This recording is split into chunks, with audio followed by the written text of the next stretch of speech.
Está chegando a hora de um dos lançamentos mais esperados da televisão brasileira e eu estou falando da novela Pantanal, que está todo mundo aguardando com muita ansiedade para ver, afinal de contas, no que vai dar esse remake de uma das novelas mais famosas de todos os tempos da televisão brasileira. Pois puxa a cadeira, senta, que nós vamos bater um papinho sobre Pantanal, sobre a trama de Pantanal. Vocês vão entender qual é a história dessa novela tão falada, tão comentada e tão aguardada. Olá pessoas, tudo bem com vocês? Eu sou o Aro, seja muito bem-vindo a mais um vídeo aqui no meu canal, um canal onde eu falo de tudo, principalmente sobre cultura pop e televisão. Bem, como vocês sabem, a Globo finalmente vai colocar no ar o tão aguardado remake de Pantanal, uma novela que fez muito sucesso na década de 90 e que está causando uma certa ansiedade entre os telespectadores, porque todo mundo quer saber, será que vai repetir o sucesso que fez na Rede Manchete ou será que vai ser um flop? Depois do fiasco que foi a novela Um Lugar ao Sol, aliás, um fiasco bem injustiçado, porque eu acho que a novela foi muito bem escrita, a novela era muito bem escrita, tinha uns diálogos lindos, maravilhosos, um texto caprichado, uma trama legal, um elenco excelente, tirando o Cauã Raymondes, mas, enfim, eu ainda acho que Um Lugar ao Sol foi uma novela injustiçada, deveria ter tido uma audiência melhor. Mas como a novela foi gravada a toque de caixa, né, e a Globo cagou pra ela, não divulgou nem nada, deixou ali meio que esquecida, a novela acabou sendo esquecida pelo público também. Mas não é sobre Um Lugar ao Sol que nós vamos conversar. Esse vídeo aqui é pra gente bater um papo sobre Pantanal. Essa novela aguardadíssima. Mas vamos começar pelo começo. Pantanal já era uma novela antes mesmo de virar uma novela, né? Porque, escrita por Benedito Rui Barbosa, ela foi oferecida para a Globo lá na década de 80. Então ela começou a ser produzida, inclusive, em 1984. Mas a Globo acabou engavetando a trama, achando que não daria certo. Ela seria uma novela das 6. Hoje é difícil da gente imaginar Pantanal passando das 6, ainda mais quem viveu a época de Pantanal. Mas a Globo estava pretendendo colocá-la no horário das 6 horas, como Amor Pantaneiro. Mas não deu certo, até porque na época que eles resolveram gravar, era o período de cheias no Pantanal. E aí ficava muito inviável para se produzir uma novela ali. A Globo acabou engavetando, o Benedito Rui Barbosa ficou muito magoado com isso. Aí, quando foi chegando ali no finalzinho da década de 80, ele acabou assinando um contrato com a Rede Manchete. E a Rede Manchete comprou essa ideia e falou, beleza, vamos produzir Pantanal.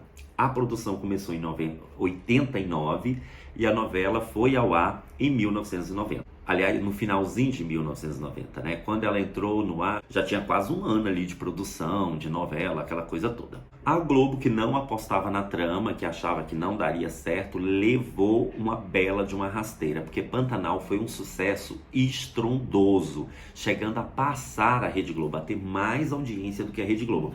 Tá certo que Pantanal não batia de frente com a novela das 8, ela começava depois, né? Quando terminava a novela das 8 da Globo, aí começava Pantanal. E quando ela começava, ela arrastava toda a audiência para a emissora Rede Manchete, deixando a Globo a ver navios. Baita arrependimento da emissora, né, do Plim Plim, por não ter apostado na trama antes. Mas aí o leite já estava derramado mesmo, eles não tinham o que fazer, era só tentar sobreviver a essa trama. Empolgada com o sucesso da trama, né, com o sucesso de Pantanal, a Rede Manchete foi esticando a novela o máximo que pôde. Então a novela teve 214 capítulos, se não me engano. Então foi uma eternidade, foi quase um ano no ar. A gente já não aguentava, quer dizer, eu não aguentava mais, né, porque o povo adorava. E a novela tava ali, não acabava de jeito nenhum. Beleza, já sabemos que a novela foi um sucesso. Agora, e a trama? Sobre o que fala Pantanal? Com ares de novela rural, né, e regionalista, a gente não pode esquecer que a trama do Benedito Rui Barbosa é uma novela clássica, é um folhetim clássico. Então, assim, apesar de todo aquele fator inédito de se fazer uma novela lá no Pantanal, de trazer aquele ambiente que não era conhecido do Brasil, do brasileiro, no fundo, é um folhetim como outro qualquer, porque a trama é bem folhetinesca, é bem novelesca. Que vocês vão entender. A trama é mais ou menos assim. A história basicamente acompanha a vida do peão José Leôncio, que chega com seu pai ali na região do Pantanal há muito tempo, né? Um período bem distante. Eles começam a caçar marruás, que são os gados selvagens que tem ali na região, para aumentar o seu rebanho. Então eles começam com uma pequena fazenda de gado e essa fazenda vai crescendo, crescendo e o Leôncio ele tem que ficar levando o gado de um lado para o outro, porque no Pantanal acontece isso, vem a cheia e eles têm que se locomover ali com o gado. Numa dessas viagens que ele vai com os peões para levar o gado da família para um outro lugar, ele fala pro seu pai, olha, não vá caçar marruá sozinho porque é perigoso, que é o tal do gado selvagem. O velho não liga pro que o filho diz e acaba indo procurar esse marruá sozinho e desaparece. Quando o Leôncio volta, ele tem como honra sair caçando esse gado e procurando o pai. Esse é o lema de vida dele.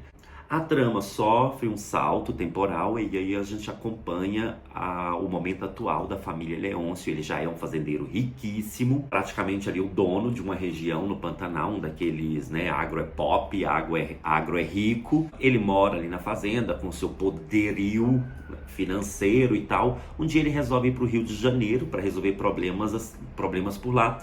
Quando ele chega no Rio de Janeiro, ele acaba se apaixonando por uma moça da cidade grande, que é a mimada Madeleine, que é filha de uma família da alta sociedade carioca, embora a família dela esteja indo ali à falência e tal, porque o pai dela é viciado em jogo. O José Leôncio acaba conquistando o pai, com dinheiro óbvio, né? E convencendo o moço a deixá-lo casar com a sua filha, com a Madeleine. Os dois se casam e aí começa a história folhetinesca, porque são dois mundos completamente diferentes. Ele, um cara rude, do interior, lá do Mato Grosso, um pantaneiro, e ela, uma mulher urbana, da cidade, moderníssima e tal. Então, dois mundos completamente diferentes entrando em choque. Ele leva essa mulher para a fazenda e ela não se adapta àquele ambiente ali, ela vive infeliz e tal, até que um dia ela foge com um boy lá que ela já conhecia e volta para o Rio de Janeiro. O detalhe é que ela volta para o Rio de Janeiro grávida. O Leôncio mais tarde vai atrás dela, mais especificamente ele vai atrás do filho, que é o Joventino, né, o filho que ele teve com essa mulher. Mas só que aí ele resolve deixar o menino com a mãe ali na cidade durante um tempo e ele volta para a fazenda e lá ele continua convivendo, levando a sua vida ao lado da sua empregada e sua faz-tudo, que é apaixonada por ele, a Filó. A Filó, além de ser apaixonada pelo Leôncio há muito tempo, ela também tem um filho. Aliás, ela alimenta esse amor a vida inteira. E ela tem um filho que vive ali no meio da fazenda e tal, entre os peões, que é o Tadeu. Como ele foi separado do filho legítimo, o Leôncio acaba adotando o Tadeu meio que como seu filho, né? Primeiro como afilhado, mas trata o menino como se filho ele fosse. E ele vai sendo criado como se fosse ali o dono da fazenda. O babado é que lá pelas tantas, durante a juventude, o Joventino, filho do Leôncio, resolve voltar para a fazenda. E aí nós temos um embate novamente, porque quando ele chega, ele é meio que rejeitado pelo pai, porque ele é um menino da cidade. E aí, na época, tinha umas piadas bem homofóbicas, sabe? Assim, um comportamento bem homofóbico, porque o pai achava o filho muito afetadinho, muito menininha, e que não combinava com aquele espaço ali. Então ele ficava dividido entre o filho legítimo, que ele achava que era afetado demais para aquela vida de peão, e o amor que ele sentia pelo Tadeu, seu afilhado, e que ele considerava como um filho. E esses dois jovens também, né, viviam ali um embate, porque tinham o herdeiro legítimo e meio que ali o herdeiro não legítimo, né, do outro lado, brigando também. O Joventino, quando ele chega no Pantanal, ele vive o processo inverso do pai. O pai foi para a cidade grande e se apaixonou por uma menina urbana. O Joventino, quando chega no Pantanal, ele se apaixona pela Juma Marruá. A Juma é uma menina ali pantaneira e que é filha da Maria Marruá, que tem uma lenda que diz que ela vira onça e tal, mas é uma menina assim bem rústica, mais rústica mesmo. O Joventino acaba se apaixonando pela Juma, casa com ela e a leva para o Rio de Janeiro. E aí a gente vê a história se repetir, só que ao contrário. No Rio de Janeiro, a Juma não se adapta àquela vida urbana e começa a ficar deprimida e, enfim. Quando o Joventino percebe que o casamento dele pode acabar, que a moça pode voltar para o Pantanal, ele resolve voltar com ela para tentar segurar o seu casamento. Aí nessa volta, ele começa a se adaptar à vida no Pantanal e começa a virar o peão que o pai queria que ele virasse. Então a trama, gente, é basicamente essa, a trama principal. É óbvio que existem umas tramas paralelas, inclusive umas tramas assim bem míticas, né? Porque como eu falei para vocês, a mãe da Juma, Maria Marruá, que na primeira versão foi feito pela Cássia Kiss e nessa versão agora da Globo parece que vai ser feito pela Juliana Paz. Tem a lenda ali entre os pantaneiros que ela é uma mulher que vira onça pintada. E a filha dela também leva essa fama, né, de virar onça pintada. Paralelo a isso, a gente tem a história do Velho do Rio, que é um cara que fica só no rio numa canoa, um velho, barbudo e tal, com ares proféticos e que é o curandeiro ali da região. Ele tem o poder de curar, inclusive, o poder não, né, a sabedoria para curar picadas de cobra. E reza a lenda que ele é o líder das sucuris e que ele vira uma sucuri e tal. Então você vê que tem vários elementos míticos ali. Tem a história de um peão que reza a lenda que fez pacto com o capiroto. Então nesse aspecto a novela me lembra, né, hoje analisando hoje, me lembra muito as tramas do Guimarães Rosa. Essa coisa do interior, do mítico, do folclore, misturar o folclore com um pouco de narrativa real e tal. É muito Guimarães Rosa. Inclusive, a trama do Velho do Rio, eu acho que o Benedito Rui Barbosa foi beber lá na Terceira Margem do Rio, que é um conto do Guimarães Rosa, que fala justamente sobre um cara que abandona a família e vai viver num barco no meio do rio. Então é muito parecido. O lance é que o público de novela geralmente não lê, né? Não tem um contato muito com a literatura brasileira, então o pessoal não conseguia fazer essa associação. Mas quando eu li Guimarães Rosa, eu falei, meu Deus do céu, olha onde o Benedito Rui Barbosa foi buscar inspiração. Na trama, inclusive, a lenda é que o Velho do Rio seja o pai do Leôncio, aquele moço que some lá no início da trama, quando vai caçar marruás, né? Que vai caçar o gado selvagem. E aí essa lenda se espalha durante toda a trama, durante toda a novela. Além do Joventino, que é o seu filho legítimo que morava na cidade, e do Tadeu, que é o afilhado que ele adota como filho, o José Leôncio tem um outro filho, que era um motorista de caminhão, que é um filho que ele teve na infância com uma prostituta aqui pelos lados de Goiás, numa dessas suas viagens. Esse filho aparece lá no decorrer da trama e tal, e acaba sendo adotado, né, reconhecido pelo pai, e passa a fazer parte da trama também. Então, como vocês viram, Pantanal, no fundo, é um novelão, né? É um novelão mesmo, daquele folhetinesco bem clássico. Só que é um novelão passado num ambiente rural e num ambiente e que conquista pela sua beleza natural, né? Pelo esplendor da natureza, que é o Pantanal. Como eu falei para vocês no início, o Pantanal foi um sucesso estarrecedor. Embora eu acredite que o sucesso inicial da novela não se deu devido à trama, né? Devido à história.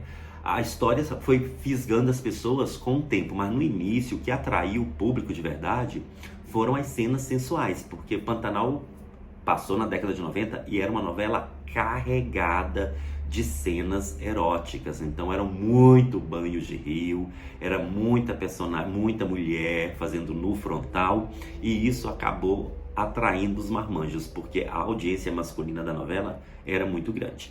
Eu era adolescente na época que a novela passava e vou confessar pra vocês que eu detestava, eu achava a novela chatérrima, porque tinha umas cenas assim intermináveis. Ficava horas e horas contemplando aquele rio e pegando um tuiuiu voando. Tuiuiu é uma ave da região, tá? Então ele passava assim 5 minutos acompanhando o voo de um tuiuiu, 5 minutos acompanhando um jacaré nadando no rio, e aquilo me irritava, porque eu tinha a sensação de que a novela não andava, de que a trama não acontecia. Então eu particularmente achava Pantanal uma merda, né? Não gostava de jeito nenhum. Nós não sabemos como é que vai ser a adaptação da Globo, porque quem está escrevendo é o neto do Benedito Rui Barbosa, né? O Benedito deve estar ali orientando o neto e tal. Mas é óbvio que eles vão dar uma outra abordagem. Não sei se a Globo vai ter a coragem de colocar tanta cena de nudez como tinha na trama original no ar. Agora, nesses tempos em que a moralidade, né, o bom costume, a família tradicional brasileira se sente ofendida em relação a qualquer coisinha que se coloque na trama.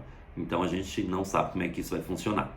Mas é óbvio que eles vão explorar a beleza do local, a beleza da região pantaneira, porque eles não estão bobos nem nada e eles sabem que é isso que o povo está esperando. Algumas curiosidades interessantes sobre a primeira versão de Pantanal. Olha só, quem foi cogitada para fazer o papel de Juma Marruá na primeira versão, lá na Rede Manchete, foi a Glória Pires.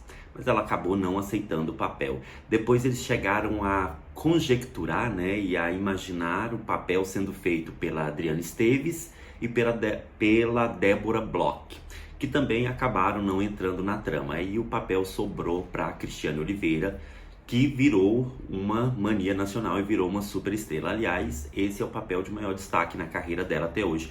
Mesmo depois ela tendo protagonizado uma novela na Globo, ela nunca fez tanto sucesso quanto ela fez com Pantanal, que virou o grande sucesso da sua vida. Mas me conte aí, quais são as suas expectativas em relação a Pantanal? Você assistiu a trama original? Está curioso para ver como é que vai ser agora? Você não assistiu e quer saber o porquê que foi tão famosa e por que fez tanto sucesso? Comente aqui embaixo, seus comentários são muito importantes. E eu vou ficando por aqui. Se você gostou do vídeo, dá joinha e compartilha com seus amigos. Se você não gostou, dá dislike e compartilha com seus inimigos. Se inscreva no canal, volte mais vezes e a gente se encontra a qualquer momento falando sobre cultura pop e televisão. Tchau, fui!